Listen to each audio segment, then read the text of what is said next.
How to recover Spotify account without email or password. So if you want to recover your Spotify account, then you can't do that on Spotify app. You have to open up a browser, any browser that you're comfortable with. So I'll be here with Chrome browser.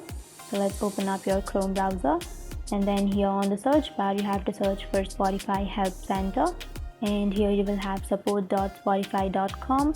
You can simply tap on that, which has contact us. And then if you scroll down here under send a message, you will have message us option. Tap on that.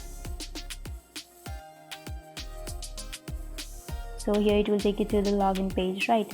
So here you don't remember your email or you don't remember your password, but if you have continued with your Google account, or if you have opened your Spotify with your Facebook or Apple, then you will have this three options, which is continue with Google, and then continue with Facebook, and continue with Apple. So you can simply continue with your Google, Facebook or Apple. So this is the only way you can do that. And if you don't remember your username or password, then that's impossible to log into your account without those. But if you simply continue with your Google, Facebook or Apple, then that's possible. So this is the only way to log in without your email or your password. And if you have any questions, feel free to comment below. Thanks for watching.